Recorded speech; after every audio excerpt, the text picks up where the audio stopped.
Alrighty, so for this one, they gave me an equation. That equation is balanced.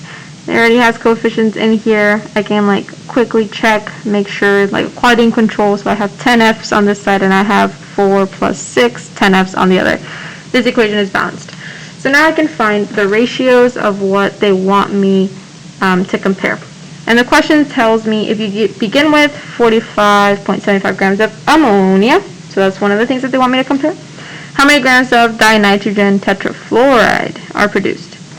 So they want me to compare ammonia to dinitrogen tetrafluoride. I already see that this has a coefficient of 2 and no coefficient, so that means 1. So I have 2 NH3 to 1 N2F4. Alright, so let me go, oh, you can't see that, huh? There it is. Let me go and set up my little ratio. So I have NH3 at the top, and I'm always going to have N2F4 at the bottom. 2 NH3 for every 1 N2F4 is equal to, well, they didn't give me any other moles, because I can only compare moles with these ratios. So that means that I have to turn everything into moles, even this. So NH3, I have to find the molar mass of this.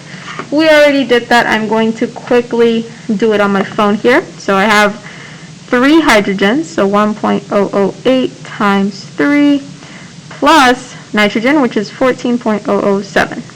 The molar mass is 17.031.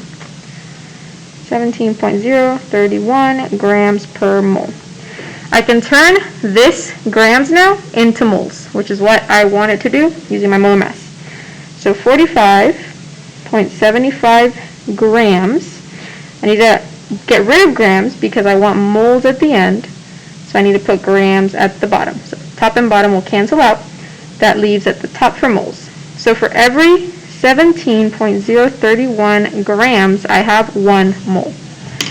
Now I can see that my grams will cancel out, and all I'm left with is moles. So I can just go ahead and do the math. So 45.75 divided by, because it's top and bottom, 17.031 is 2.69.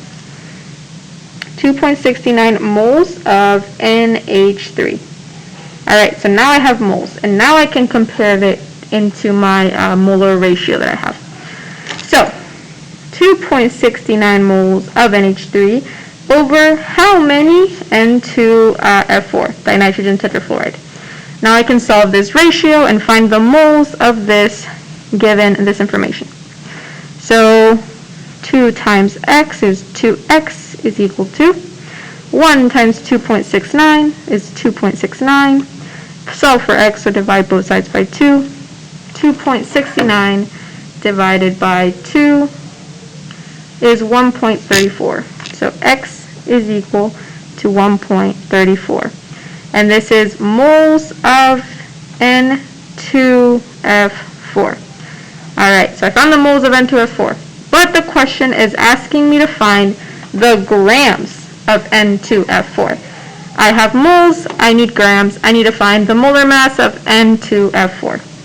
So N2F4 is equal to, I don't remember the mass of fluorine, but you can access it at a periodic table. I'm going to look up fluorine atomic mass here. Atomic mass, there it is. 18.998. Alright, so 18.998 times 4 plus 14.007 times 2. 14.007 times 2 is 28.014. The molar mass of this whole compound is 104.006 grams per mole. Now that I have my molar mass of N2F4 and the number of moles of N2F4, I can just find the grams using dimensional analysis. So I start with 1.34 moles. I'm going to multiply by moles at the bottom so that my moles cancel out, because at the end I want grams. So I can plug this molar mass in here. So for every 104.006 grams, I have 1 mole my moles will cancel out and I'm left with grams, which is what I want, and all that I have left to do is multiply the numbers out. So 104.006 times 1.34 is equal to 139.37 grams. 139.37 grams is my answer for mass of the nitrogen tetrafluoride.